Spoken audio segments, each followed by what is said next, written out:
Okay. Not that screen. That one. Good. We are live. Hopefully, everyone is good. And I hope everyone is having a wonderful 19th of March. Also, last day of Ramadan. What else is going on today? We got a good chapter, a new chapter. Hopefully, everything is live and working well. I've sent the link out to everyone I know.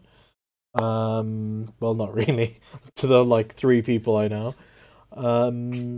So yeah, this is much earlier than usual, but it fit my schedule to do it today. So hope everyone's doing well, and we can just hop right in. We got a pretty cool chapter this week. I'm not gonna lie. When it's an Usopp chapter, I'm down. When it's an Usopp chapter, it's gonna be an early chapter. So we've got chapter 1177, Fury. Um, we got some really really cool moles on the cover page. I know some people like to make big theories with the moles.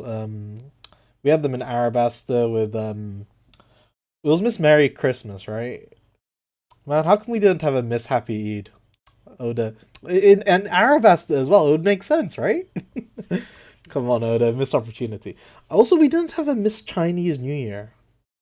Or I guess New. Do Japanese people celebrate Chinese New Year? Like Lunar New Year is not just celebrated in China, right? I feel like it's celebrated everywhere. Earlier is nice. The thing about doing it earlier, Dex, is I'm gonna be competing with the big boys. We've got like my friend Par is streaming right now. I'm sure all of the big streamers like BDA and stuff are all streaming right now. So waiting for Friday or Saturday is like a survival tactic. Best Luffy reaction face in a long time. Yeah, yeah. At the end of the chapter, we're gonna get to it. We're gonna get to it. Anyway, yeah. I don't have too much to talk about the cover. We've got a cover request by Fuji Fujin, which is Mrs. in Japanese. So it's like Mrs. Fuji. Like it's a cool alliteration, basically. Um, Robin plants flowers in a mole-made flower bed, so she doesn't need any tools or anything, and she can use her hands. I mean, it's cute. I always wonder what Oda like. What makes Oda pick specific ones of these? But I think he just likes drawing cute things. I actually haven't zoomed in on this panda's headphones yet. What does that say? Mogo? Oh, it's just gonna be like what was the name of Katakuri's stupid Katakuri's trident? Does anyone remember that? It had like a name, right? Mogura, yeah. Maybe it's trying to do that.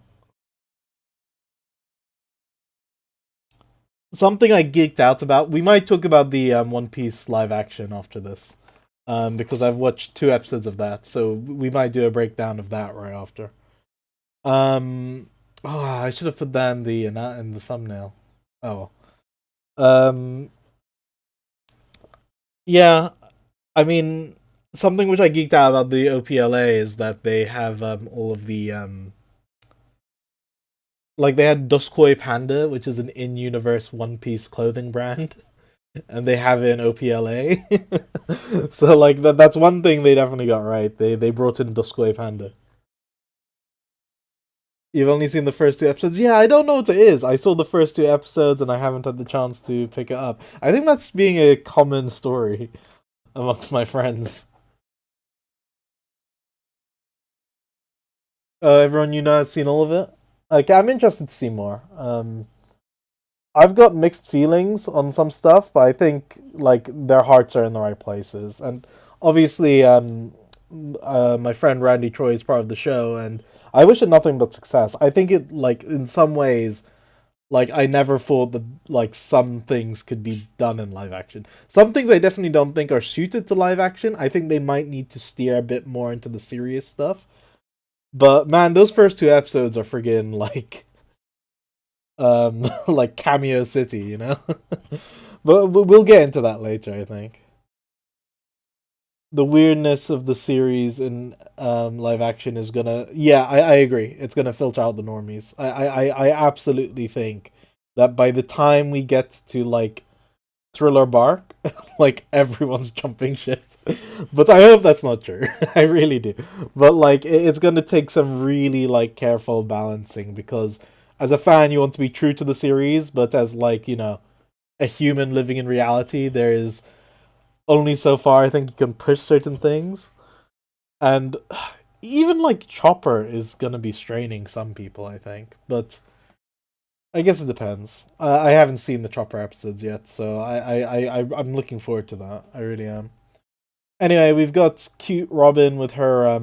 She's got the friggin' fringe back. Oh, sorry, bangs. Um, Big improvement from her previous haircut, but I mean, yeah, I'm dwelling on this page for no reason. I swear to goodness. Note pending. Dex, what is going on here? Yeah, someone's docked minus 10 social credit Dex. Where's my Oda note? Huh? Why does this not have it? No, this is the Kubari. The actual site has it, I know. Elbaph, West Village. Not good. Hurry. And we've got I don't know who this is collapsed on the floor. Is that one of the fathers who grabbed the kids? Or is this guy someone who jobbed out to the demons? But they're dragging the kids indoors, and they're like, Colon is like, cool, the giant warrior pirates are fighting, and the parents are like, I've got a bad feeling about this. Get inside, you mustn't look. And it's pretty funny because like last chapter ended with that bloodbath like implication. Um, But he's gonna see Colon's gonna become a man today. He's gonna see a proper massacre, like like this is how Viking children should come of age. Usopp would be proud of this. When I have a Viking son, I'm gonna have him watch this kind of carnage. You sent it? It's okay, Dex. Um.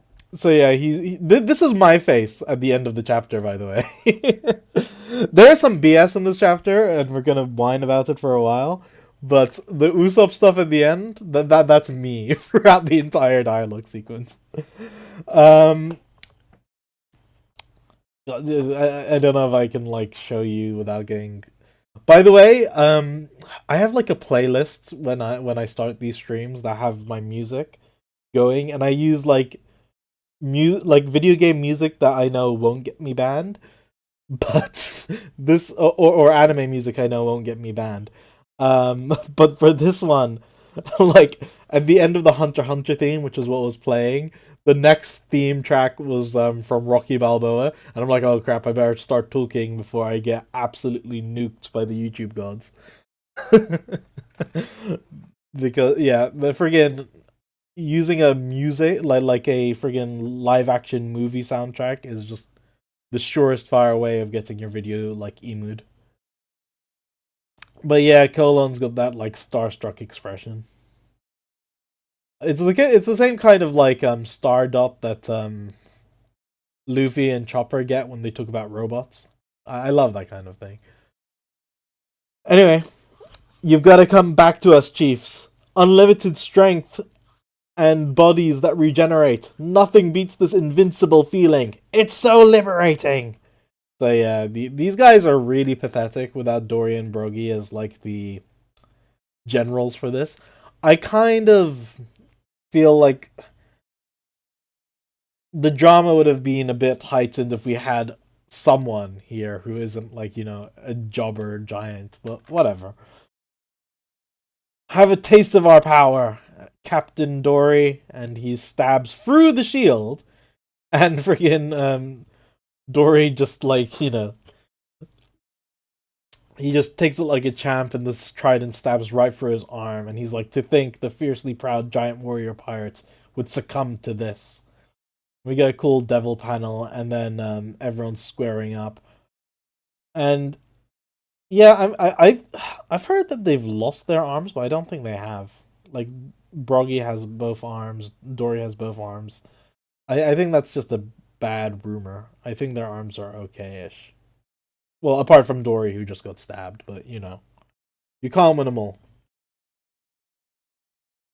You love using soundtracks for D&D? Yo, we should discuss that. Like, what soundtracks you're using. Oh god, I've become a PNG. Okay, we're good? We're good. Okay, no longer PNG. So yeah, we get everyone squaring up, and then we cut away to the Sun Realm. And if anyone reads spoilers, there's actually something really annoying. In the spoiler releases, whoever like took photos got the order slightly wrong. So it went from this page to like this page. No wait, which one was it? It went from this page straight to which page was it?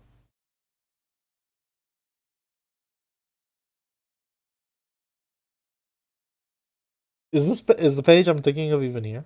Oh, this page, yes. So like, I can't even describe how out of order the spoilers were, but thankfully we've got the right order now. Sun Realm near the lift. Chopper's group.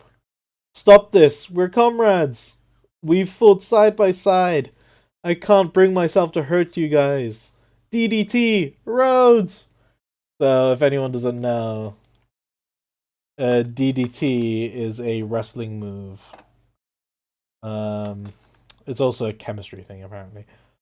But yeah, it's like this thing where you put a guy under your armpit and then you drop to the floor and drive their head into the mat. It's basically a staple move that every wrestler does. It used to be a finisher like friggin' 20 years ago, but no longer. It's now just become a generic move every single person does. And Rhodes is a reference to the American Dream, baby, Dusty Rhodes, who's this guy. He passed away a few years ago. He's a legend, like a three-time world champion. And he might not have the physique for it, but this guy could talk. He could talk his ass off. He was so charismatic. He was like the face of wrestling, especially in the South, for years. And his son Cody is like the current WWE champion and blah blah blah. And you would say, oh, Nepo baby, he just kind of like lucked his way into this, but he was actually like a complete loser for like 20 years. And then his dad died and he did like a lot of soul searching and he went to Japan and he tortured himself and did this kind of stuff to himself. And he like reinvented himself, his image, his look, got a tattoo, dyed his hair or whatever. And he came back like, as the most popular wrestler ever after going to Japan and doing stuff for like a few years. So his story is actually pretty cool. I think they've actually made like a documentary about it. Anyway, so this is a reference to DDT and Rhodes. Cody is a real one. The Dudley boys were well known for using double DTTs. I have no, I the only thing I know about the Dudleys is that they get tables and put people through the tables. That's literally it. You found out today DDT is a wrestling move? Huh. The more you know. So yeah, what is going on now?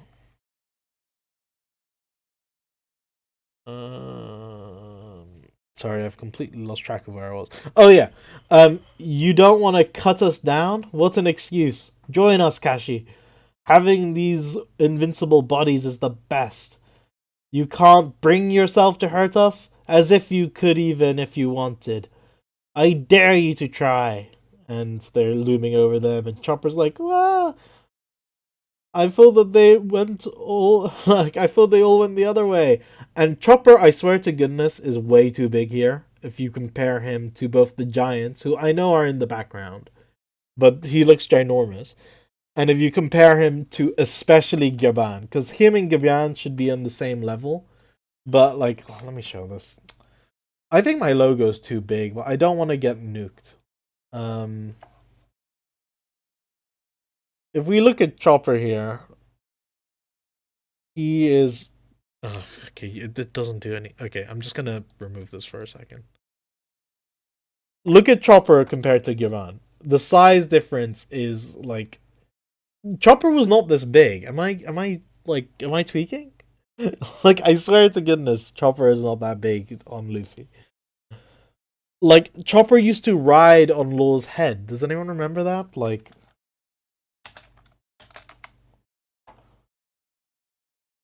this Chopper's meant to be the size of a head, but he's literally the size of Giran's entire torso. Like I know old people shrink in One Piece, like Madame Bakins and stuff.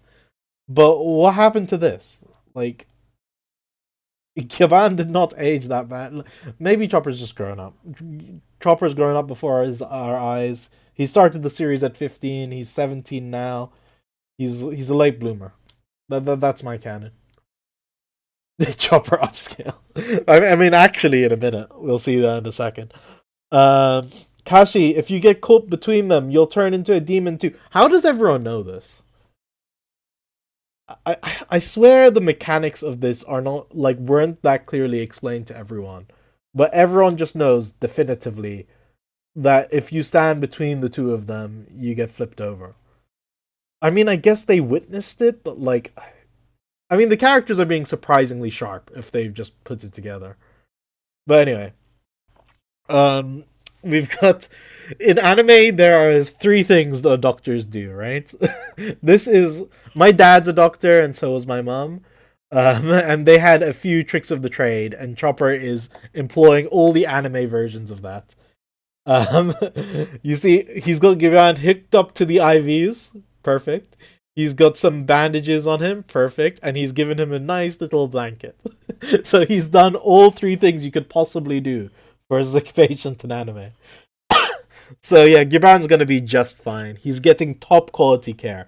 In America, he would be getting friggin' charged for the roof. I don't even want to dream. Like an ambulance is $6,000 in America. This is probably like $3,000. The bandages that's gonna cure up his broken ribs. The IV drip. God knows what super drugs are in there, but he's gonna be right as rain in a second. And the blanket that will heal all his trauma of his son getting kidnapped and all that. So Giban's in the best hands possible. Oh, hey, Sordo. Yo. I don't think have you actually chatted here before? That's really cool. Thanks for checking in. It's impossible. We've been friends forever. By the way, I will always be using people's usernames on YouTube just in case people don't want like whatever. Because I have some friends who have like multiple like usernames that they use for different things, and I don't know if they want to have them mixed up. So like one time I had a friend pop in and I know like his other username, which is what I call him by, but whatever. I'm getting off track. I will only ever call you by what you appear as in the YouTube chat. Even if I know you as something else, okay? um just YouTuber etiquette. um yes. I can't hurt them. Kashi! Hey, Gantonio. I think this is a reference to Antonio Inoki. Oh, Inoki. Sorry. I've never actually seen Antonio Inoki wrestle. This is the chin. This guy is the Crimson Chin. He is a symbol of Japan, and his chin is friggin' famous. Um, I think he's been depicted with this chin more times than anyone. Um, he had a brief, terrible career as a politician. He's probably best known. I think he was one of the starters of New Japan Pro Wrestling. He was in the WWE Hall of Fame. He unfortunately passed away. But yeah, Antonio Inoki, super famous in Japanese wrestling. So I wouldn't be surprised if Gantonio is a play on Antonio, and I guess I don't know what Gan would be in this case. I should look that up. His face is scary. Come on. Come on. Don't be like that, Sordal. Anyway, He looks like a bit like a Giga Chad. Yeah, I mean, super famous dude. I think he's the one who wrestled in North Korea, right? He had like a political stunt where he wrestled Ric Flair in North Korea in front of the legit biggest crowd in wrestling history, and it was like 100,000 people. No, it was more than that. It was like whatever. It was like compulsory attendance because it's North Korea. No one in the U.S. watched this. Like no one cared, and everyone in Japan thought it was tacky. And so Antonio's like, this was meant to be like a political stunt to make his political career take off, but it flopped. Um, but it was like it's so surreal to watch because like the North Korean crowd do not react for friggin' anything until Antonio Inoki comes out because they know him and they actually cheer him. But other than him, they watch in friggin' deadly silence for the entire event. It's actually crazy. Anyway, man, we are getting a lot of wrestling trivia between DDT and this. That's what we watch for, though. We watch this. We get into One Piece so we can learn about the world. That's what I think. Oda has put everything in the real world into One Piece so that us uncultured people can learn about all the things he loves. Um. Anyway, so Gantonio, we've been buddies for a long time, and you never change. Whenever you ask for just one bite, you eat half of it. Like this is awesome because it's allowing Broggy to like get out all of his pent up aggression at his friend because he knows that he can kill his friend and it won't actually stick. Would you do it if you were like I had a friend, right, who, bless his heart, Wolf, if you're watching this, I still love you, but I lent him my friggin' TV because I was leaving uni and he still had one more year. And I thought, man, he's gonna need this TV more than me. I'm moving back in with my parents. He can have the TV. I'll pick it up from him next year. I did not see that TV for 4 or 5 years. And when I got it back, he had lost the remote and the TV does not work. I got it back like a year ago, so now it's in the garage and it's useless. But my goodness, there are some people you would want to be like, eh.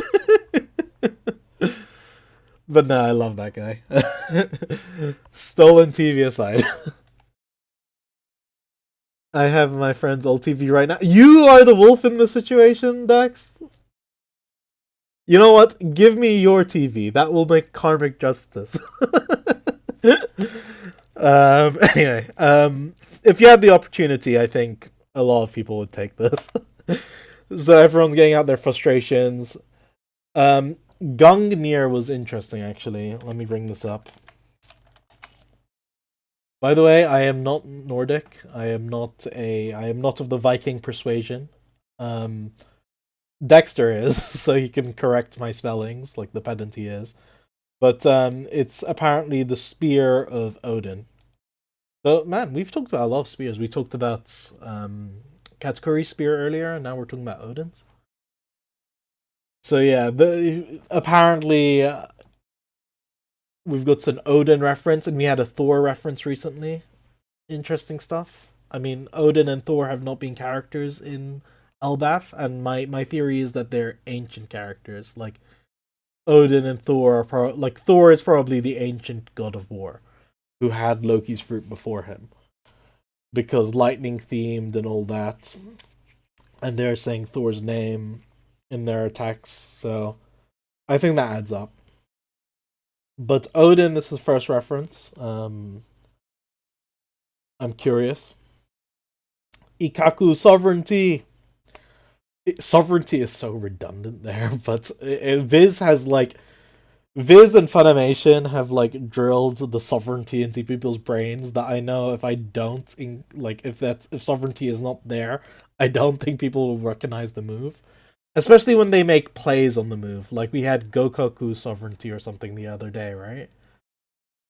So like in a way, it's helpful to have it so that people can be like, "Oh, it's just like Dorian Broggy's move," or "Oh, it's just like Big Mom's move."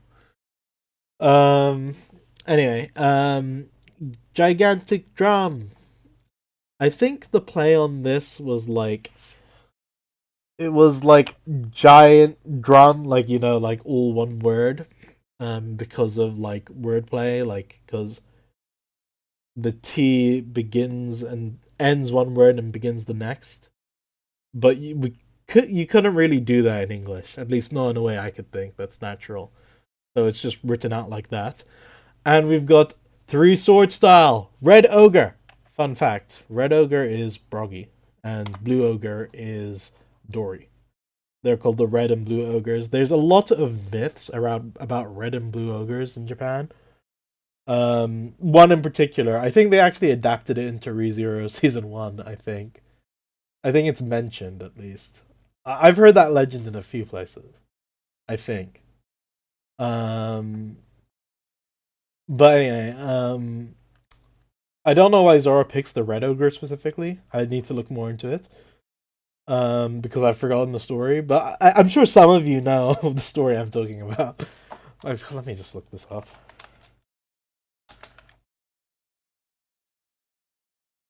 Yeah, it's this one. The red ogre who cried. Yeah, it's super famous. It definitely came up in ReZero.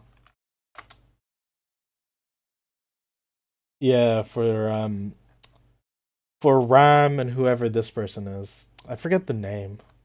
But yeah, for Ram and this person.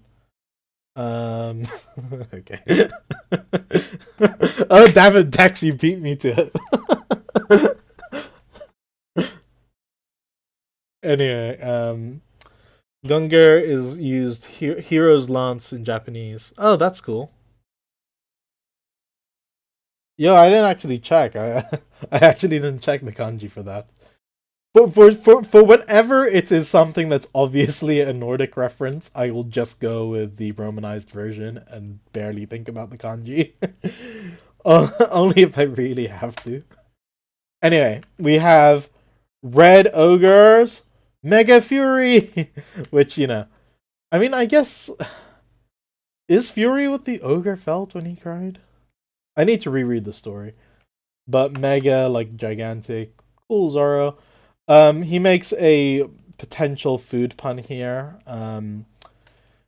which is it's an idiom about a father who gets angry at his kids for, not finishing their rice. My friend Gaijin pointed out to me. So, I mean, that's cool. Zoro's moves always seem to have some kind of thing, like onigiri, like demon cutter sounds like onigiri. I mean, that's pretty cool. You're just a language nerd? That's why we love you, Zordle. That fatal strike was a real beauty. Don't worry about a thing, guys. This won't kill ya. And then we've got this like dead fan look from Ja Rule, who's like, is it me or do they seem to be giddy about this? I love that. I want to see that in the anime where, like, we've got them shouting all excitedly about ripping up their friends. Zoro, by the way, just friggin' brutal. Rips this guy into 8, which is awesome. With his hand coming off too. This is actually kind of liberating for Oda. He can show a graphic thing without it being, he's already like established that he's not gonna keep it. Anyway, Chopper's group. Ah, run away, Kashi. Forgive me, I can't. And we have Gaban, who looks stressed for no reason. Because Gaban, like, I'm pretty sure in your hospital bed with your nice little blankie, you could still wreck these people. Use Conqueror's Haki. Use anything. Whatever. I feel like this look of distress from Gaban is way too much. Like, let me show. Yeah, he just looks so freaking stressed out. I really don't. Anyway, so Chopper's nom chomp, and we get a Chopper moment in 2026. It's almost like, Chopper Chopper is relevant to Oda right now for some reason. I have no idea why Oda is suddenly caring about Chopper.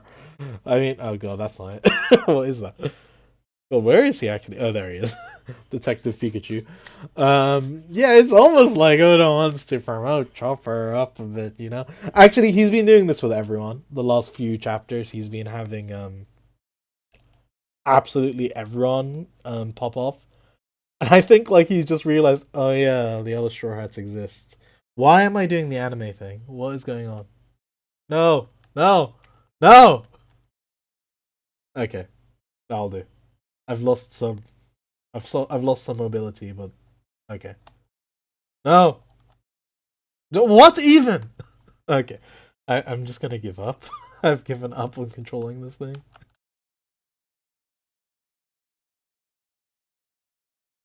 Okay, whatever. We're going with angry Fiso, and I'm gonna be very angry. I don't know how to control my avatar. I can't control my head anymore. So he's just gonna look side to side, really shinty. Yeah, I know. I have so many forget. Dex, do you want to see how bad it can get? I can get into schoolboy costume. I can get into a kimono. I can get some tea out. Friggin' unbelievable. I can switch my colors. I can get glasses. I'll keep the glasses. They make me look sophisticated. Sophisticated. Yes. Anyway, yeah, I don't know how to control this thing. Do bear with me. We are still in the early days. You can tell people you were a subscriber from before I had 500 subscribers. So, you know, that's something. Like before he even knew how to use his VTuber avatar. You like the tea? The thing is, I can't get the tea out without switching to the kimono. It becomes a Pepsi can otherwise, or cola. I should have gotten this out when Frankie did his crap last time. Oh, that's so tragic. I should have gotten this out last time. Wait, what does it become when I'm a schoolboy? Oh, it becomes coffee. Okay. That's interesting. I can also get a PSP, which I keep doing by accident. The Fiso badge comes off as well. Oh yeah, and there's like a kitty and a flame hoodie. There's so many options. This thing. I paid like, I don't know, £50 for this. I was just like, okay, whatever, I can use it. I added the badge, I added the straw hat, and I changed the colors, and I called it a day. I did not think too much about how it moves. I did not think much about all of the options it has, but it's got a fair amount. Sophisticated, yes, yes. People have made that joke before, Carl. I think it's really feasible. No, I'm joking. I'm joking. Before you click off, I'm gonna stop making dad jokes. Knock it off, you jerk! Yeah, I'm that giant right now. Chopper is you guys slapping me. Knock it off, you jerk! Ga ga ga! I don't feel a thing. And then we've got the shadow. And I was watching Par's reaction. He friggin' lost his mind over this shadow that was creeping out. To me, I just saw it as a representation of Emu's malevolence getting expelled. But apparently the shadows have a lot of lore, especially due to Moria. Like, you know, and I guess, you know, that could be something Oda set up. Like, you know, what happens if you just put an individual shadow into a weaker body and that its personality overcomes? Like, because we kind of saw that with Brook, because Ryuma's personality kind of started to enforce itself over Brook's personality. Not that Brook's soul was in there as well, but I'm wondering if that's possible. So, like, if maybe Emu's put mini shadow versions of himself in there. But yeah, I saw Par and he, like, friggin', like, lost his mind at this. So yeah, I mean, it's pretty cool. But, okay, the implications of this, right? So we see that the guy thuds to the ground and he turns over and the flames erupt around him and then he emerges completely back to normal. And everyone's like, what? He's turned back to normal? How? So what I think is going on here is that it's the human fruit, right? I think that maybe Chopper, especially when he's in his monster form, like, you know, absorbs or projects humanity. But maybe that's like, or maybe like the pure essence of Chopper's fruit, because like zone fruits have a will, right? So like Funkfried, it's got like an elephant's will trapped inside it, right? Because it's a sword that ate the elephant fruit, and we know that zone fruits have a will based on the Nika stuff.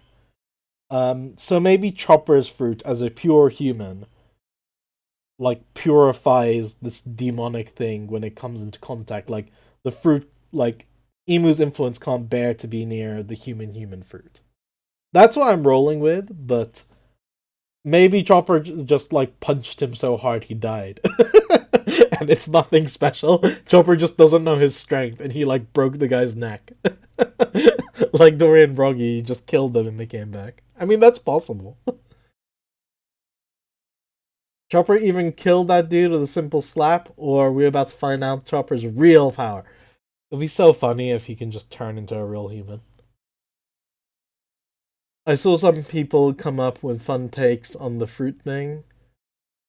Or the Giants are just too weak. I mean, Rocks got punched hard by Roger and Garp. I mean, I love that scene. It's like, what if we punch him? No. Really hard? No. Together? Okay, fine. This mass thing, I think Oda just like threw a dart at a friggin' board full of English words.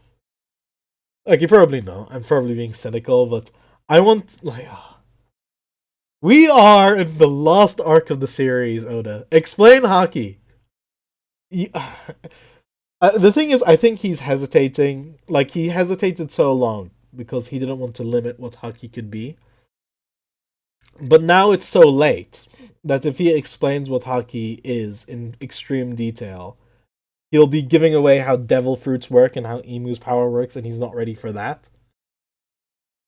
My friend popped out the Hito model Santa Claus. You know, Saint Nick. This is actually really funny, Sordal. Saint Nicholas.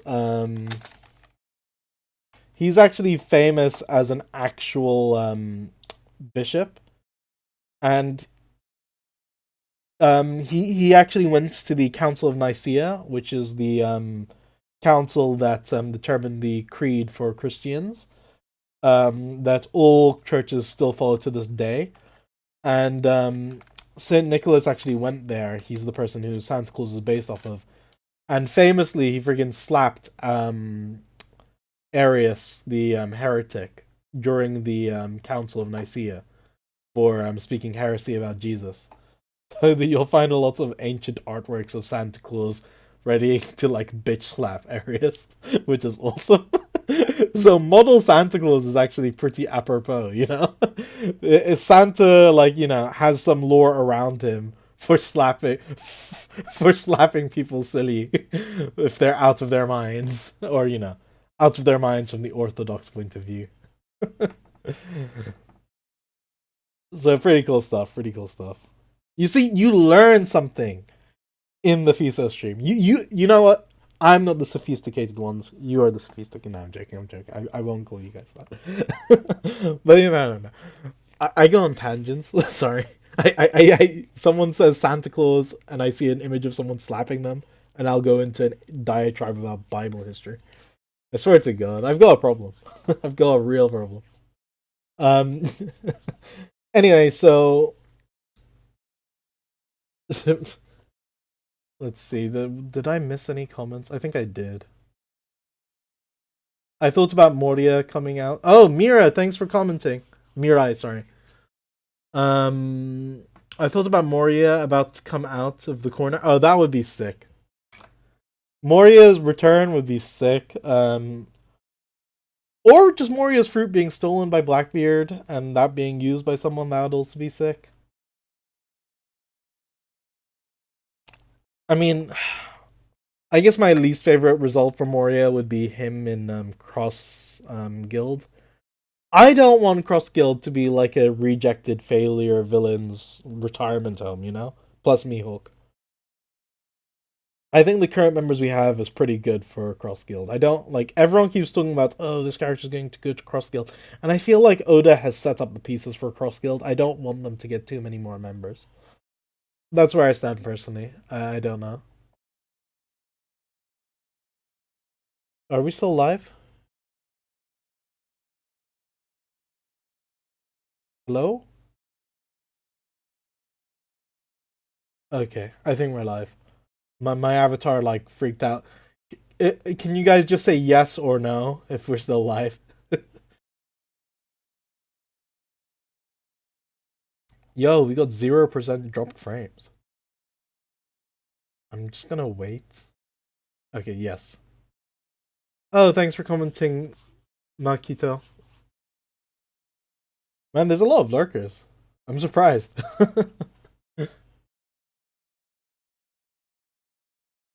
Oh god damn it, we're not Swordle. Okay, I'm gonna end stream. No, I'm joking. Wow, a lot of lurkers. Thanks for commenting, guys, and thanks for confirming I'm live. This is good. This is what we need. You see, I've got a theory.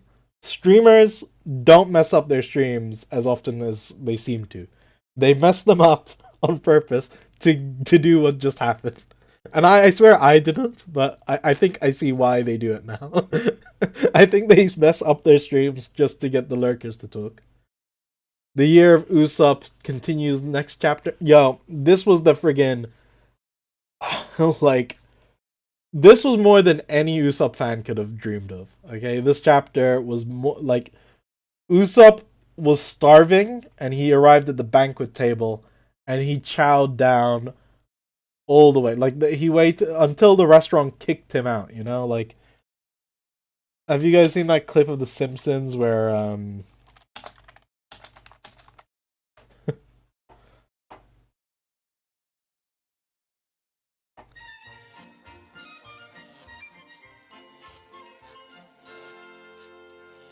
sorry, man, but everything.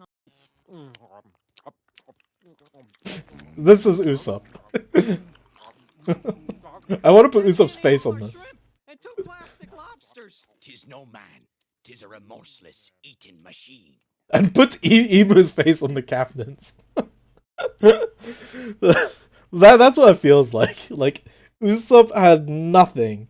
Usopp fans had nothing for this whole arc, and it's all like backcramped. Like Oda just like got a text from his former editor being like, we discussed this at the time, and I was under the impression that Elbaph was gonna be an Usopp arc. And Oda's like, oh yeah, that's right! And so he teleports Usopp to Brook so he can have this massive moment. Anyway, I'm getting ahead of myself. We're not there yet. Bumps up standing on business. It was not on my bingo card. Well, at least he could say that he hurt emus. Yeah, I mean, no, he at least hurt his feelings. Like, it's freaking emotional damage. Brooke had a good curriculum as well, too. Yeah, actually, this was like Brooke's moment to Big Mom, actually. That's a really good comparison.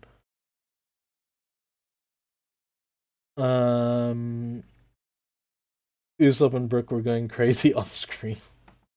Okay. Well, we'll get there in a minute. So yeah, this chopper stuff's cool. I'm wondering if it's human. It has to be human fruit, otherwise, this reaction thing doesn't make sense to me. And the fact that the like shadow creeps out of the sky, I definitely think that there's something to do with Chopper's human fruit. Oh my god, we've got the pages uncensored. Viz, I don't know anything about TCB. I have no idea where this is coming from. These pages are just, it's just random AI. Like, do not flag this video, please. Resume. Oh, okay. Yeah, resume is the American word. In England, we'd probably say CV. Yeah, it's on his resume. Well, that's a good way of doing it. When you say curriculum, I think like school. I think what's on the curriculum. Oh, we're gonna do world history. We're gonna do blah blah blah. Anyway, speaking of school, outside the Owl Library, black ball, yummy. God, I'm so glad that this is phrased like this because initially someone had it phrased black bulls. But yeah, Nami's famous move where she like, gorges Zeus on these little lightning bulls. You miserable dogs. Do you know what the hell? Do you know the hell that's in store for for plebs like you who dare to defy the gods? Okay, people are memeing on plebs, but I think pleb suits him fine. I think he is a arrogant like prick. Like he's like a. I always like. I imagine like the celestial dragons as your like stereotypical snobs. And like the fact is they're not actually that old fashioned or high spoken themselves. So I think a word like pleb works a lot for them. Unhand me, you filthy fishman. You're filthy. Black. You bark a lot for someone in your position. If I was Jinbei, drop kick. Drop a boot. Well, Jinbei's got very stubby feet, so probably like drop and then belly flop onto it. Drop the head and belly flop onto the head. We don't stand for that racism here. We belly flop onto it. Anyway, he's still like pulling gagging things. I'm disappointed, I will admit. I think it's cool that Sanji, Frankie, and Jinbei are forming this new kind of monster trio. I actually really like that for them. Because I do honestly see Zoro like no matter how much Zoro and Sanji argue, Zoro's on a tier above. I'm not saying I prefer Zoro as a character. I'm just saying that like just based on how the series operates, it will always be Zoro facing the person who's second in command, and then a big distance for whoever's after that. So I actually like these three forming a big, like, crazy trio in the middle of the crew. I kind of wish Brooke was there, I'm not gonna lie. I'm more of a Brooke guy than a Frankie guy, but, Frankie getting something is fine by me. So I'm fine with them forming this trio, and I think it's cool that, they can't use Conqueror's Hockey to beat him, so they just split him in three and, like, keep box them up, which is what Frankie's about to say. But I will say this: I didn't want all of the Gods Knights to be beaten here. I'm glad that friggin' God, what's his name? Shanks' brother. What's his name? It's not Garling. Shamrock. I'm glad Shamrock was able to escape from this absolute humiliation fest. But Quillingham has such a cool power. I was hoping he would survive this and escape. I was hoping he would be like, "Yep, I think I hear Shamrock calling me. He's calling me. Okay, bye." And we could like see him come back in the final war because his power is so cool. Like, even if it's not here, like he can use the Dream Demons in the next arc, and that's another army which the Straw Hats have to deal with, on top of the Marines, the Cypher Pole, and the Gods Knights, and the Seraphim. Have some Dream Demons there. It actually feels like a balanced, like more balanced fight to have him there. But no, I guess he's done after this probably, which is a huge disappointment for me because I just think he really rounded out the villains' numbers, and it would be cool to just protect one of them because, okay, Summer's got enough heat that I just want to see him dead because he's like Spandam, right? And we're gonna have to exercise Emu out of Gunko. Maybe Chopper will just run up and slap Emu. Do you think that's possible? Chopper just comes, slaps Emu, and Emu gets exercised out of Gunko's body? That'd be so great. It'd be such an anticlimax where like Chopper realizes what he can do here and he just starts running around the island, not even stopping to say hi or explain to any of the Straw Hats, and just slapping out the demons. That would be sick. But yeah, I mean, one way or the other, Gonko's gonna get exorcised of her demons. Summers is had to be humiliatingly defeated by how much hatred Oda built up for him this arc. I hoped that Quillingham would escape this. I really did. But no, he couldn't. So, what do you guys think? Did you want him to survive, or am I like copium? Whole chapter of Chopper Pimp slapping people.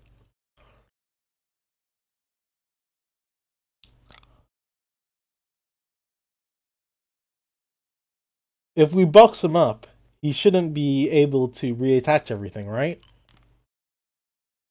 Thanks for the help, everyone. I guess that's one way to deal with these guys, but it's hard to believe that these are the kinds of knights they have protecting the Holy Land. The Shade! The Shade! It's like Oda is acknowledging these guys are a disappointment, which makes me feel hope for the remaining Gods Knights. Like, these are probably the bottom of the barrel. But Cunningham has such a cool power. I wanted him and his demon army to be in the friggin' Lost Ark and whatever. I'm gonna write to Oda and ask if the MMAs were used on the Straw Hats, what each of their nightmares would be. Let's actually do that now. What would each of the Straw Hats' nightmares be? Oh, it's so tough. Jinbei, I want to say something racist, like he would fear, like, a chef's knife. But no. God, if anyone has any good ideas for what any of their like friggin' fears would be, let me know. Sanji, I want to say it has something to do with like women, but I don't know what it would be. Frankie, I want. What would it be? I actually don't know what they're great because all the Straw Hats are like completed people. They're not scared of anything anymore. I have no idea what their dream demons would be. Maybe as kids I could come up with them, but as adults, like I think a cool one for young Frankie would be the sea train that takes away Tom, right? And I think for Jinbei, a cool one would be like Fisher Tiger going crazy with his hatred against humans, like he's become bloodthirsty or something like that. I don't know. Sanji, what would Sanji really fear? Maybe the Iron Mask. That would be cool. Like it's just the Iron Mask which his dad forced him into, and it's just ginormous and it just chases you like a haunted Iron Mask. That would be really sick. Nami, I have no idea. It would probably be the table from Arlong Park. Or just Arlong. Yeah, it would just be Arlong, right?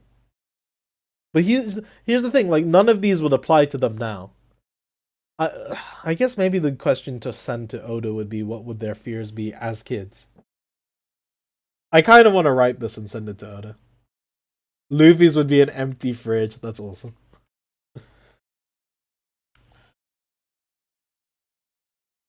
Anyway, we've just gotten too strong for them, Sanji. Luffy's an emperor now, you feel me? That's great and all, but it still pisses me off that vermin like this were allowed to terrorize Elbaph. Humph. Underestimate us while you can, maggots. There's still one more left who hasn't taken any damage yet. Don't let your guards down. Jinbei's always on business. Zeus. Zeus, fires keep breaking out all over Elbaph. Understood. For now, just keep the rain pouring. Got it. I'll give it my all. Doga ha ha ha! And we see an explosion of lightning. Squeak, squeak. And we hear Luffy's like ridiculous laugh. He's like, hey, Nami, Sanji, Frankie, Jinbei! I'm glad he named all of them. Because something Luffy often does is Zoro and them. Zoro and them are over there. Hey, Zoro and them. Like, I swear to God, he does that once an arc. But now, we've got a more egalitarian crew, and he's naming everyone, which is nice. It's huge, like a Sea King. So this is kind of crazy, because the Sea Kings around Fishman Island are ginormous. And so now we've got like a scale that Loki's a similar size to them, I assume. I actually wouldn't have known which one was bigger before Jinbei's phrase here. So that's pretty cool. Pixel scalers, take note. What if it's... Wait, if it's with you, Don't tell me that's Loki. That's a buddy of yours? No way. That's so cool. Right? This guy's just too big. Are you out of your minds? You've gone and made friends with another freak. I'm glad you beat the monsters, but seriously, that thing's breath is only feeding the flames. Don't you see? If you burn down Elbaph to the ground just to stop the bad guys, it defeats the whole point. Knock it off. And we get the best panel of the chapter. If I could have made this the friggin' thumbnail, I would have. With Luffy looking depressed, like a boy, like, you know, he's just been told off by his mom. And Ratusker tapping his back, like, there. And then Luffy, like a classic little kid, is like, "You got me in trouble, Loki." People here saying that this is a Holy Knight L, but honestly, the fact that Oda acknowledges that the Holy Knights are kind of weak makes me think there's more in it. I would invest in their stock. You know, that's what I mean, though. Like, yeah, the fact that he highlighted how much they suck this arc makes me believe that, like, there's hope for the rest of them. But specifically, I wanted Killingham to at least escape because his power is so cool to me. So that's my only downside about this. Yeah, this is the best. Oh, thank you, Carl. This is the best reaction to a One Piece video you've seen in years. No, I'm joking. This is the best Luffy reaction face we've gotten in years. I know that's what you mean. I think you mean both, to be fair. But this is the best Luffy reaction pose we've gotten in years. When this appears in the anime, I'm gonna friggin' make that my avatar. Actually, probably not, because I don't like spoilers. And I think Gear 5 is too spoilerific for people. I might make it Rato Tusker. I'll be the one doing the pats for whoever gets shouted at. But yeah, awesome panel, and we get Luffy being like, "You got me in trouble, Loki," and Loki's like, "I just want to crush all the threats to Elbaph. Why should I give a crap about your crewmates bitching?" Rah! And he shoots Luffy with lightning, and Luffy's like, "Yeah!" And he's like, "Oh wait, it's just lightning." And Loki's like, "Why didn't that work?" I really wish Luffy would say his catchphrase, "'Cause I'm rubber." I would have sent you flying if it did. I love this banter. It makes me want to see Loki join the crew, or at least, you know, the Grand Fleet. I just can't see Loki being king of Elbaph. Like, I honestly can't, because Harridan's the one with the dream to reunite giants, right? Like, he's the one with the idealistic dream, like their father. Um, and Loki's like, "Look, if I ran Elbaph, it wouldn't be what Dad wanted."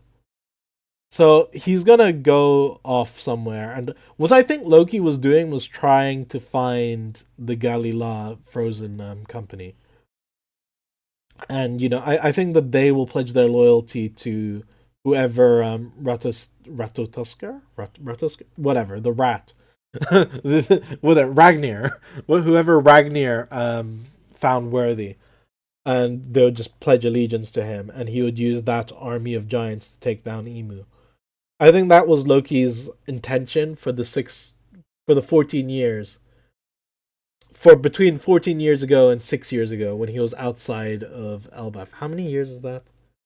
8 years. For the 8 years he was outside of Elbaph ish. I think that's what his I think that's what he was doing, trying to find the Galila. After this arc, I don't know what's gonna happen because the people will like him again, but I don't think that matters too much. Like, I don't see Loki staying here. But he can't join the crew unless he can shrink himself. Like, for a fact, he can't. Unless he, like, goes around, like, you know, holding the Sunny. He's the most Straw Hat coded we've had in a while. And I know people are sick of next Nakama discussions, because I think we're getting Vivi back. I think that's established. Yamato is still an open door, as far as I'm concerned. Bonnie had a hope before Kuma's recovery was an option. Now that that's an option, I think Bonnie is just going to stay here. Um, I mean, I think that's really it. So Loki If he shrinks, he can join. If he can't, he's just gonna be an ally. But this banter is super cute. Like, this is Straw Hat level banter, and that's what I like. Carrot was never an option. I'm sorry. If you're a Carrot fan, I'm really sorry. I can see why you like her. But she was never an option. It's just Carrot didn't have these kinds of interactions with Luffy. Every Straw Hat has a unique relationship with Luffy to begin with. And every Straw Hat is a reject from their existing culture. And they find a new home with the Straw Hats. Every single one of them. They have no family, and the Straw Hats is their found family. Carrot barely interacted with Luffy at all. She spent most of her time with Chopper.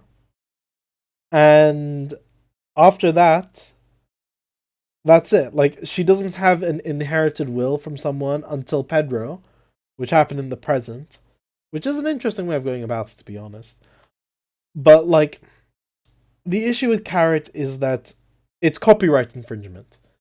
When Luffy first meets Peckham's in Fishman Island, he's like, "Whoa, join my crew." Actually, you know what? We have someone like you already. Never mind. And he's talking about Chopper. We already have an animal person, so Oda's not going to add another one. We already have an electric user, so Oda's not going to add another one. I was going to say something else.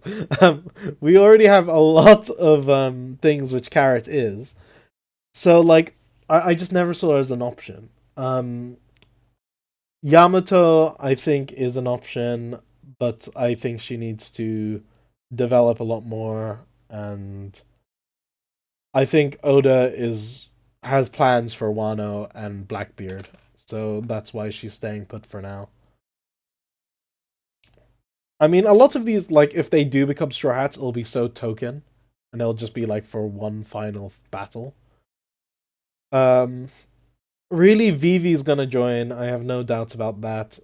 And Bonnie, she's gotta stay now that Kuma's here, so... Loki, I think, is the last name we can ever bring up in this conversation, in this light.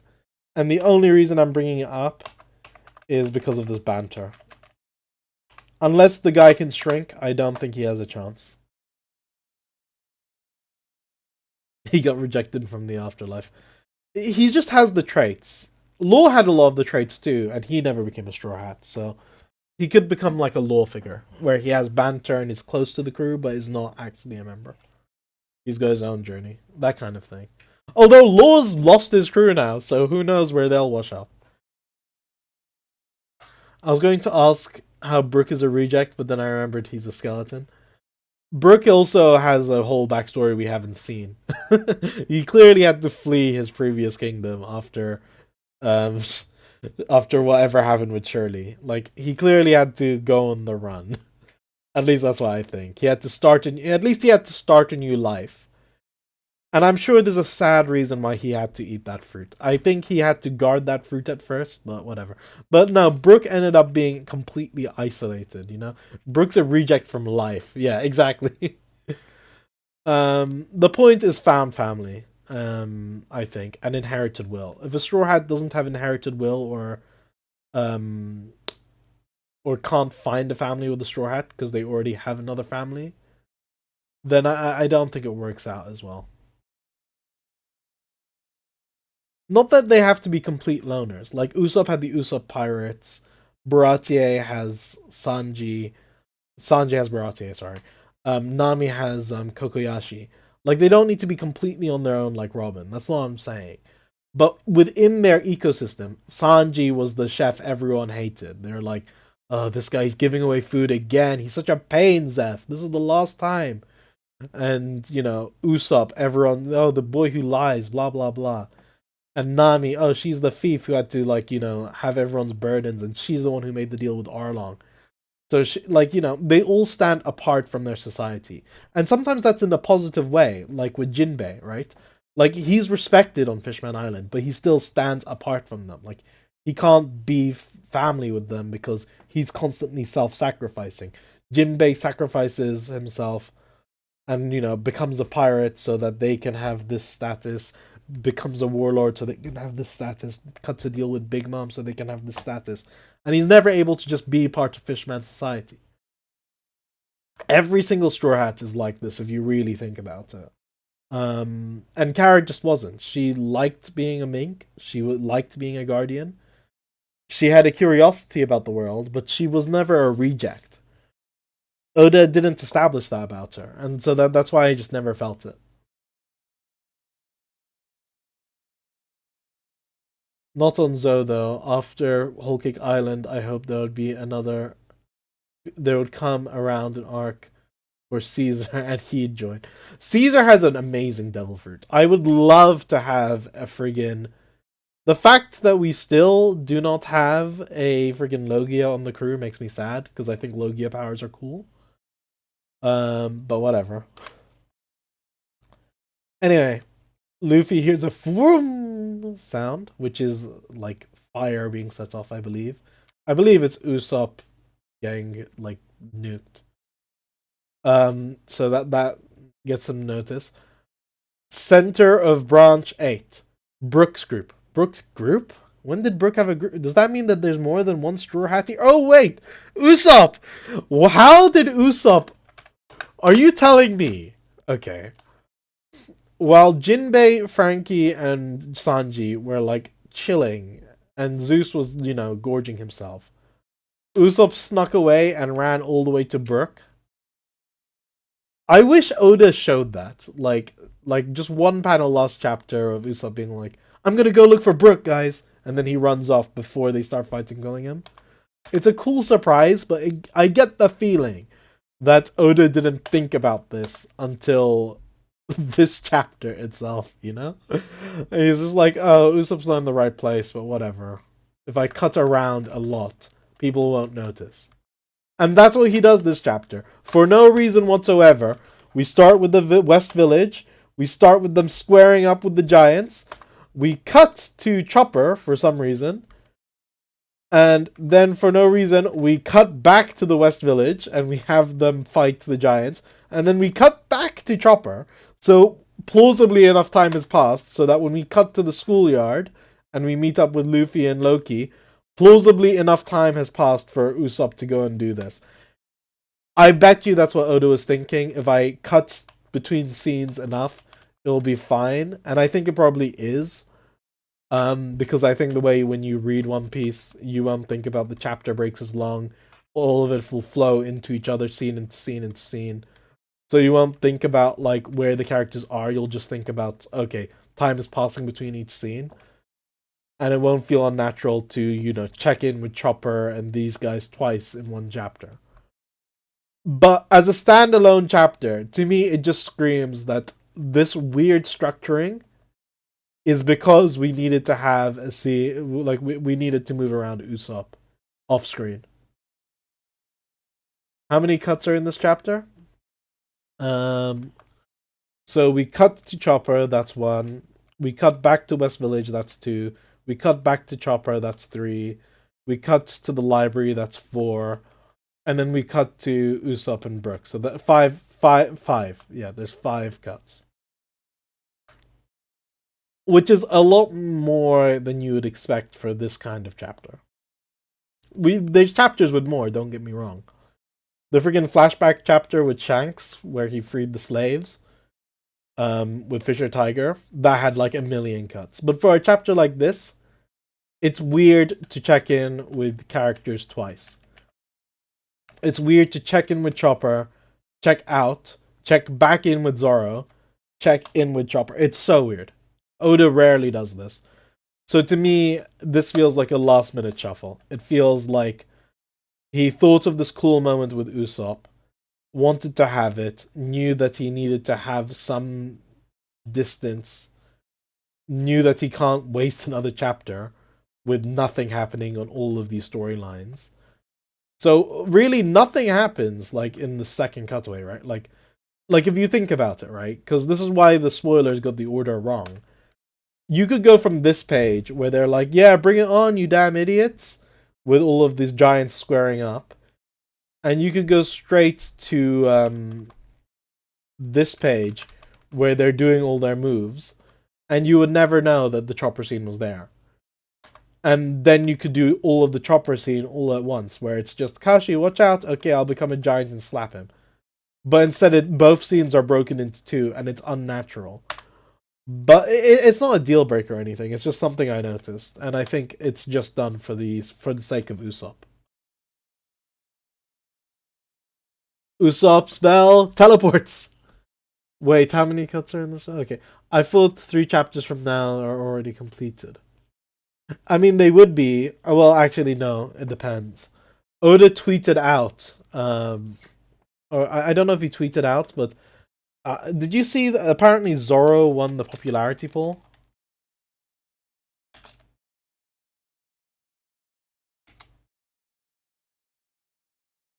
So yeah, Zoro ranks #1 popularity in Japan. Oda put out a statement saying, "What? The main character's getting overtaken? I can't let this stand." But the next chapter is already set. Wait for 1178. I'll make Luffy shine then. Something like that, basically. So I actually don't know if Oda is as ahead as we think, because typically with Jump authors they are 3 chapters ahead.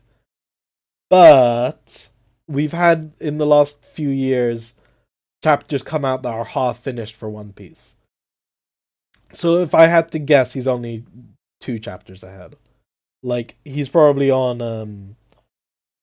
1179 now. He's probably finishing that off now, or maybe just starting 1180. So I don't think Oda's as ahead as he used to be. Maybe that'll change. But I actually think that he's barely ahead. So I think that this was a very last minute change.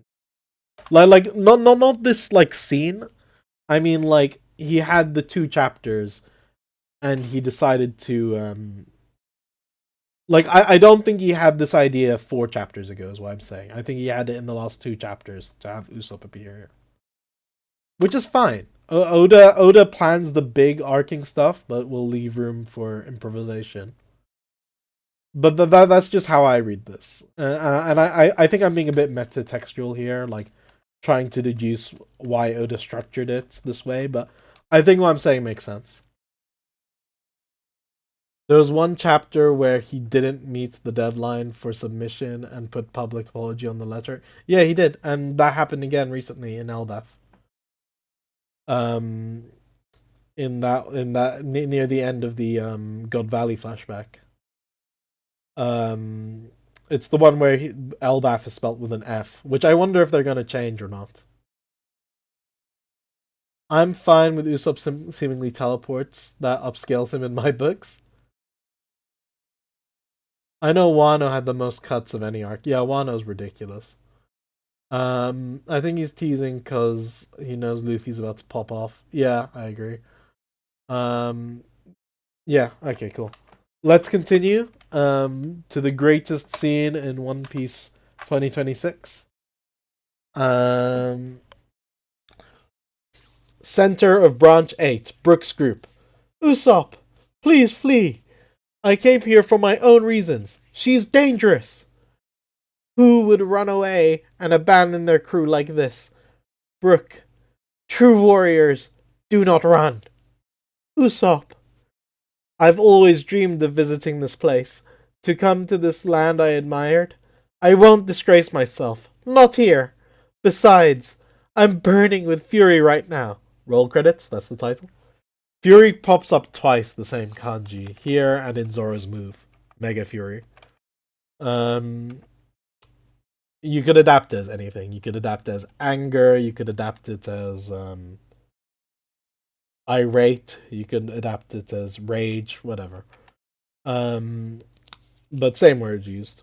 I won't disgrace myself. Not here. I'm burning with fury right now. Brook, these guys are looking down on Elbaph.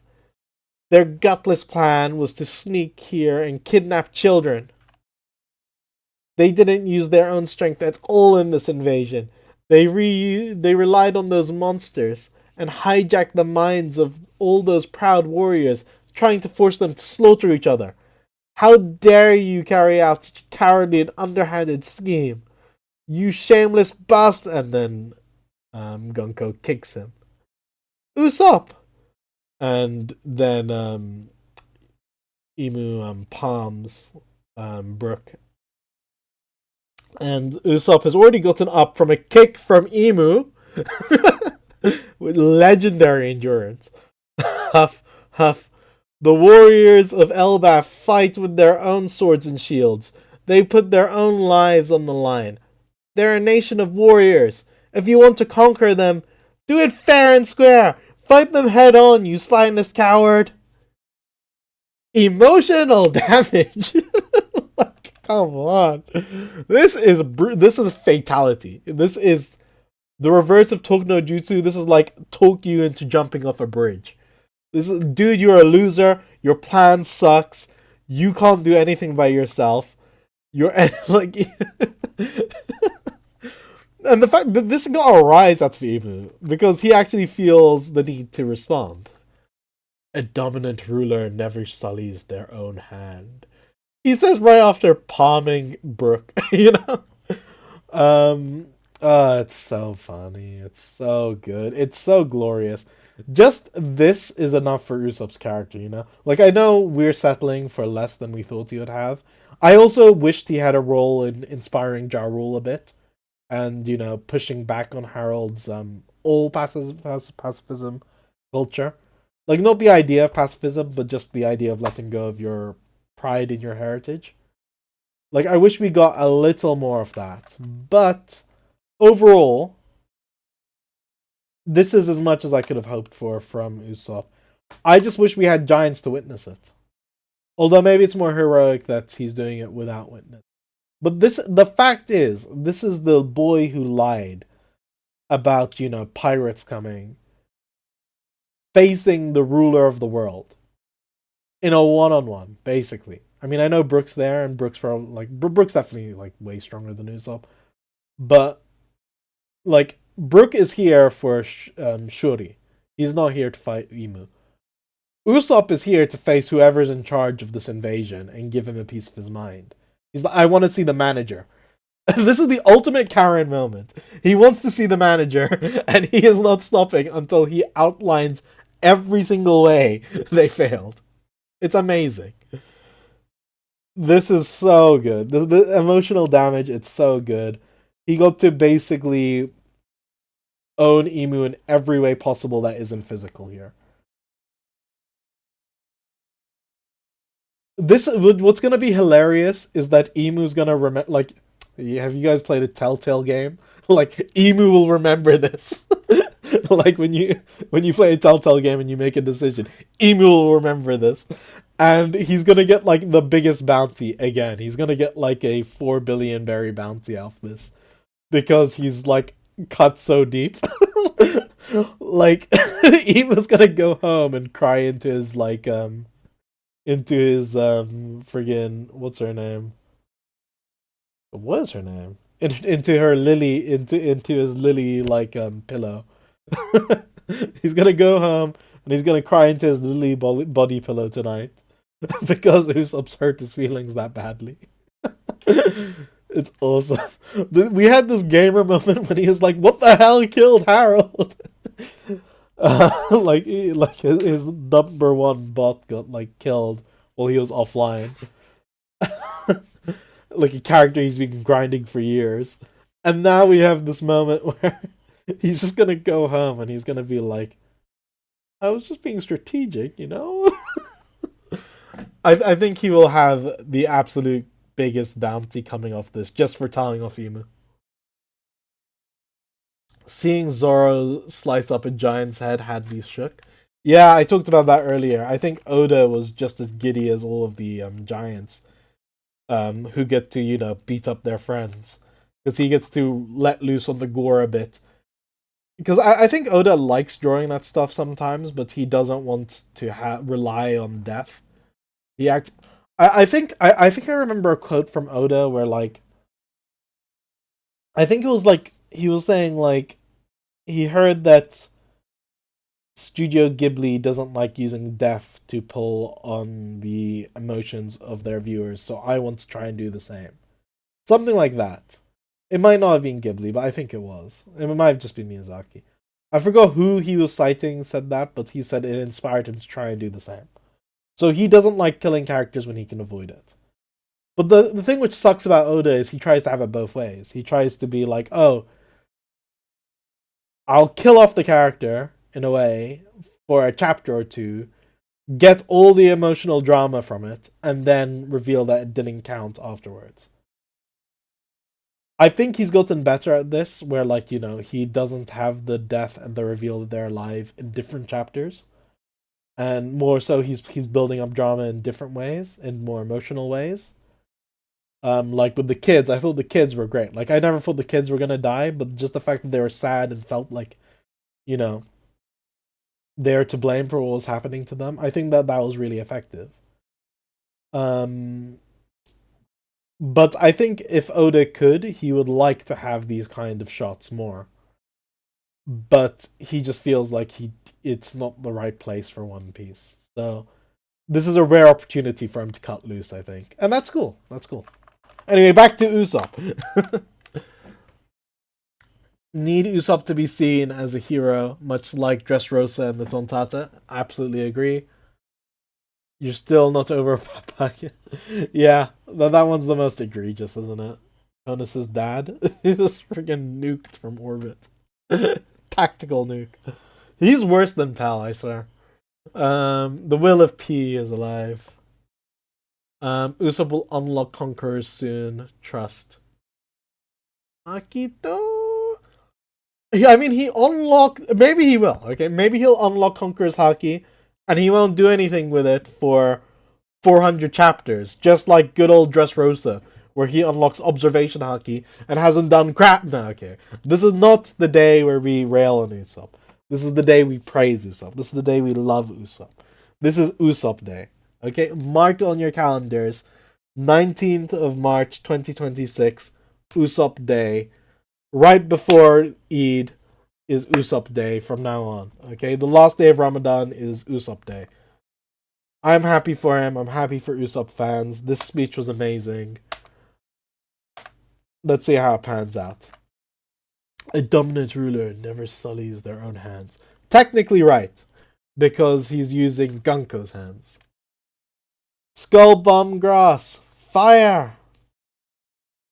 Fire is coming from Emu, by the way. I think Usopp was firing from point blank, so he probably knew he was going to get into the damage a bit. But I think Emu does kind of block it and reflect more of it back on Usopp than was intended. But I could be reading that wrong. I think Usopp wanted to, was fine getting caught up in the blast a bit. I mean, he did that with the Luffy fight. And he's obviously even more serious about this. But it's kind of hard to use. This is a thing where, like, the action is kind of hard to decipher at times in later stage One Piece, but I'm pretty sure that's what happened. And I think it's a cool character moment for Usopp. I don't think Emu comes off looking weak physically, but I think the point is Emu is an imposter. I actually think like Emu's whole like a dominant ruler never sullies their hands. Thou art not blah blah. I think that is all posing. That is him playing the king.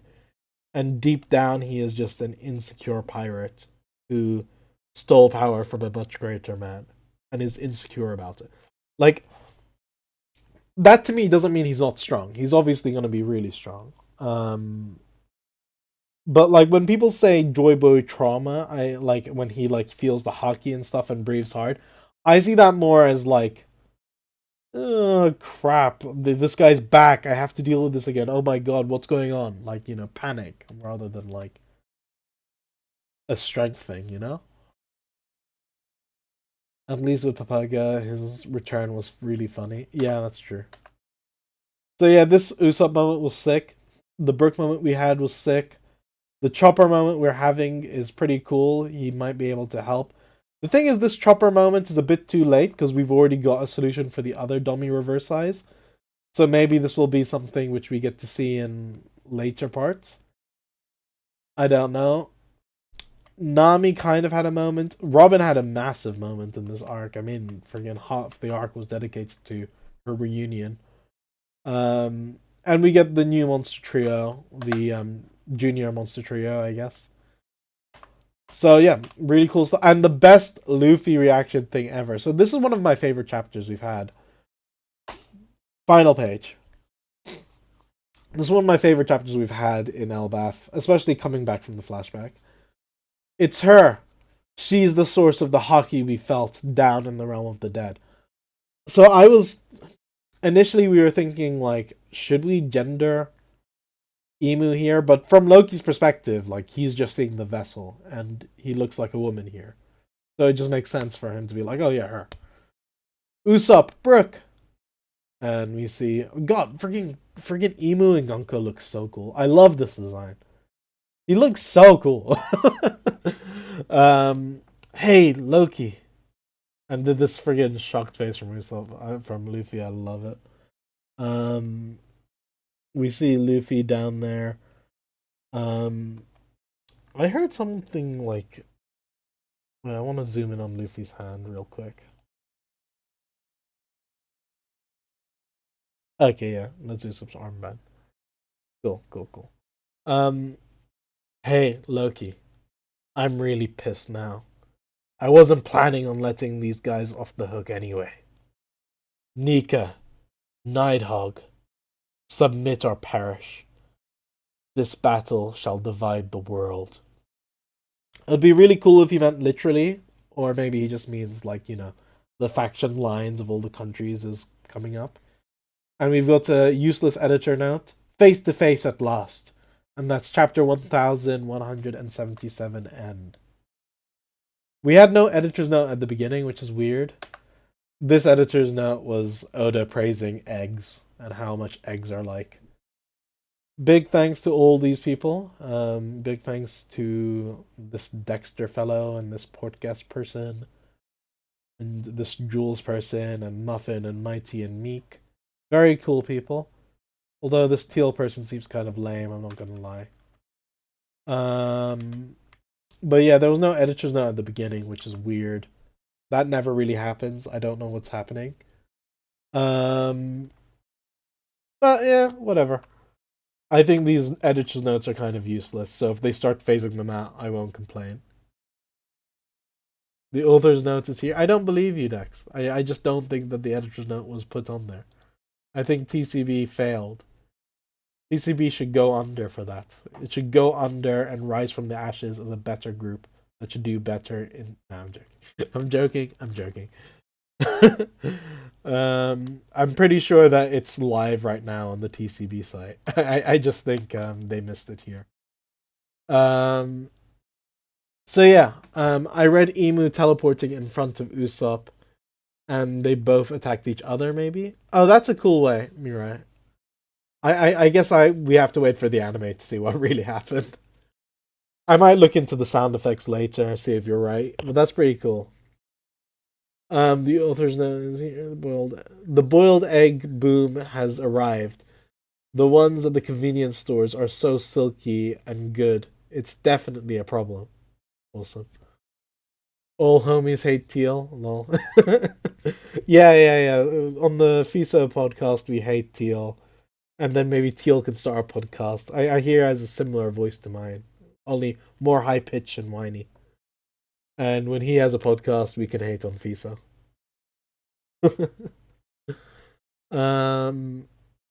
But yeah, no. 9 out of 10 chapter easy. I agree. This is my favorite chapter since the Shanks chapter we had. The one where Shanks helped Fisher Tiger and we got to see him in the Holy Land and all that, lore stuff post God's Valley. I think that was the best flashback chapter. This is the best chapter we've had since coming back from the flashback. This is an easy 9 out of 10. Really good artwork in general. Weird structuring where we cut from Zoro and Co. to Chopper, back to Zoro and Co. back to Chopper. Makes no sense. But cool hint that maybe Chopper can do something useful. It might be too late for this arc though, but whatever. I'm bummed that killing him is dealt with. I'm fine with him being beaten, but I hope that he would escape so that he can have dream demons in the last arc. Because I think a dream demon army would complicate the last arc a bit, make it a bit, more balanced in numbers. Really cool to see the new monster trio be like, man, we really are strong now, huh? We're actually useful. Frankie's like, we've just gotten useful, Shanji.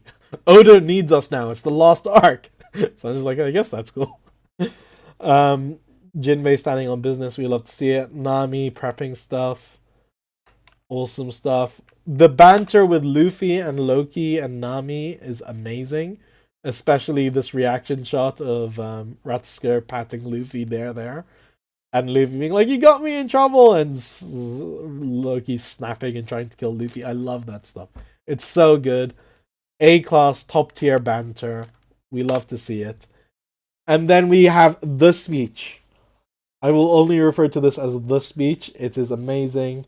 We actually get to see friggin' Usopp stand on business, and we still get to, pick up the thread of Brook's confrontation here. The fact that Brook wasn't completely, absolutely turned to dust is impressive for Brook. And Brook's, obviously still gonna have some more story after Gunko's exercised, so I'm really happy about that. And we end it with the standoff. In my humble opinion, Elbaph has around 10 to 15 chapters max left, probably including the wrap up. I've been more conservative on the sides of Elbaph than most people, but I think at this point we've taken out Summers, we've taken out the hostage situation, we've solved the Domi Reversi, we've solved the Dream Demons. Friggin' we've saved the books. Friggin' Robin's probably there counting each book right now. Robin is gonna become the friggin' librarian of this place as soon as the series ends. I swear to God, this is her retirement plan. That's why Oda reintroduced Soul, and Killingham's been taken out of the picture. So the only thing left in this entire arc that's not dealt with is Loki's fate, and he's probably gonna become inspired by Luffy here. And friggin' what happens with Gunko, Brook, and Emu. And we're gonna have that right now in the big standoff. So I feel like we are at the tail end of this arc. And after that, the arc's gonna have some wrap up. We're gonna have Gaban saying, okay, you're worthy. Shanks said meet up here for the last load chronoglyph. You'll duel for it or something. Or meet Cross Guild, or meet the man marked by flames, or I'm the man marked by flames, whatever. He's gonna say something like that. And we're gonna meet Vivi as we sail away. That's my projection. I think we've got 10 to 15 chapters left in this. I think the way this ends is that Emu is exercised but not beaten. But yeah, 9 out of 10. What did you guys think? I'm on 9 out of 10 too. Unrelated, but is there a way to read the chapters updated to their own volume? Unrelated, but is there any way to read the chapters updated to their volume versions? Mirai, are you talking about in Japanese or are you talking about in English?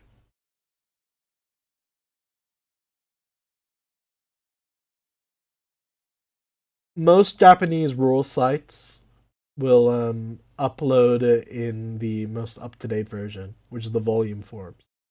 Honest to goodness, I think it's more valuable to preserve the jump versions of the Japanese, because they're gonna go extinct one day because they won't be reprinted. For English, go to Weeb Central if you want the Viz version. TCB updates their translation with new information that comes out. Just they do it subtly. Viz changes all the sound effects though, so if you wanna go to weebcentral.com. And all of their One Piece stuff is the most up-to-date volume versions, with the exception of the most recent 15 chapters or 20 chapters which aren't in a volume yet in Viz. You give it an 8 out of 10, Dex. Wilt gives... thanks for commenting, Wilt, by the way. Gives it an 8 out of 10. Okay, I'm giving this a 9. I think this is substantially better than last chapter, which I gave an 8. I'm glad to see people like it though. I'm glad to see people are celebrating the year of Usopp. Okay, I think that does it for the chapter. Do you guys want to talk about OPLA or should we leave it? Can I get yays or nays in the chat if you want to hear about OPLA in this stream or if I should wait until I actually finish it? OPLA is cool kid for One Piece live action.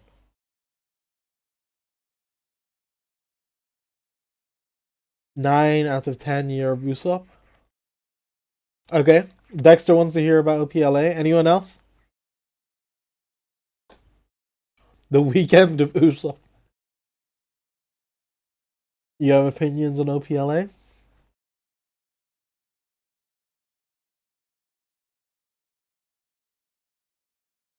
I'm down. I know nothing about OPLA season 2. Might as well finish it first. Finish it first. Okay. I'm gonna. I think what I'm gonna do is I'm gonna do a stream when OPLA when I'm done when I'm done watching it. But for now, I'm just gonna say Cameo Fest. There's a lot of stuff you could add to Logtown from the novels, which I kind of would want to see, like the daddy the father stuff and all that. But they expanded Logtown in their own way with a certain character who won't be around for much longer. And I think that's interesting, but they kind of made me feel like, why isn't this guy joining the crew? It's kind of weird. He's getting such a big role. Um, there's some stuff which they did really loyally. There's some stuff I'm like, eh? There's some stuff I think worked really well in live action, and there's some things which I think just look really flat. I think the direction is a bit flat, but you can tell the actors. But when I say flat, I mean the cinematography. But I think the actors love it. So overall, the vibes I'm getting from Logtown and the Laboon episodes are pretty damn cool to see these things in live action. I don't know if all of it works, but I just love seeing the passion, and I'm glad it's successful. So we'll see how long that lasts, especially when they get to crazier material. But here's hoping. I'm gonna I'm gonna do a deep dive when I finally finish the thing. Okay, I think you guys are right. I need to finish it, see how I feel, especially about the chopper stuff. I haven't even gone to Whiskey Peak yet, so I need to see how they adapt that too. And Little Garden, jeez, like I don't know how that's gonna work in live action. I'm really curious to see. Um, yeah, okay. Vivi's cool as well. From what I've seen, the actress seems really good. I'm bummed that they went with Alabasta instead of Arabasta. Rah rah rah.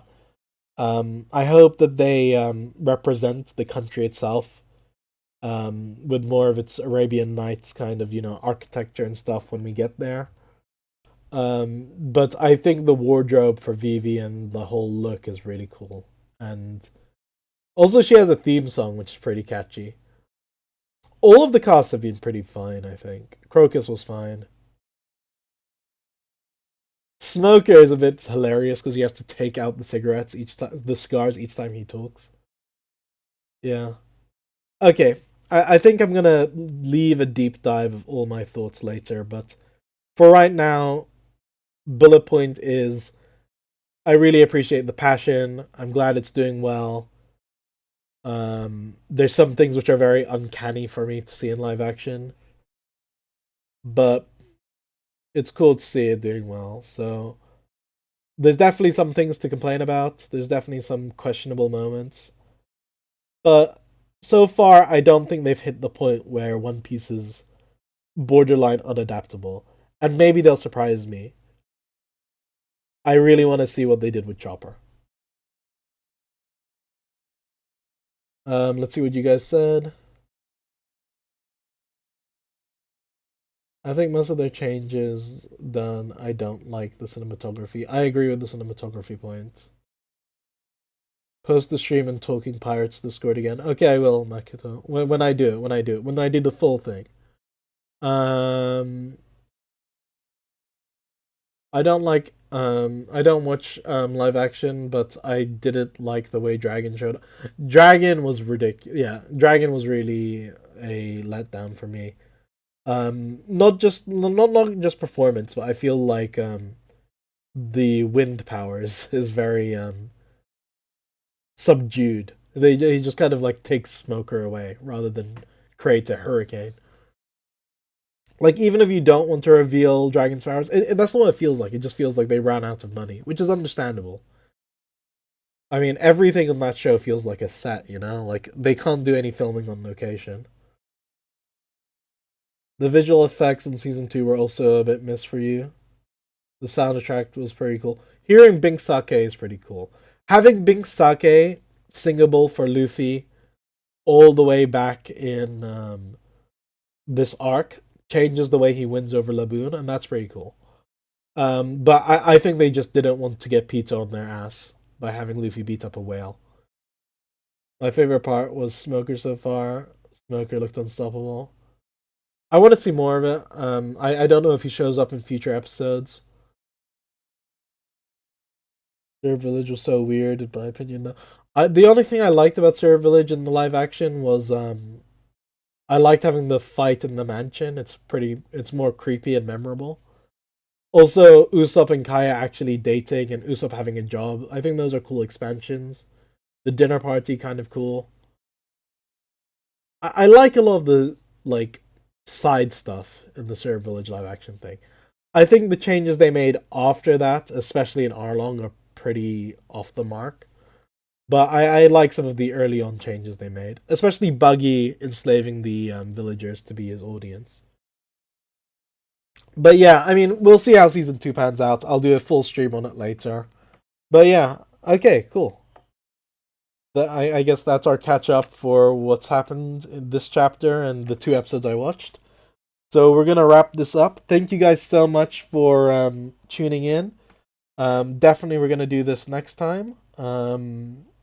If not, I might do 2 chapters at once or something. But pretty cool to be on this again weekly. Hopefully, I'm gonna be working on a longer form video, which keep your eyes on. If you can like the stream and share it with a friend, that would mean a lot to me. But yeah, it just means a lot to like discuss One Piece and like it keeps your energies up to actually like discuss what's going on and get engaged with people. I think that's the main appeal of being weekly, because if I like if I wasn't doing this and wasn't like looking so deeply into the chapters each week and their translations, I would definitely like save up a bunch of chapters and just binge it. But the one advantage of being weekly is being part of the community and discussing it like this. So thank you so much for joining me. And I hope you guys had a fun stream. Until next time, see ya.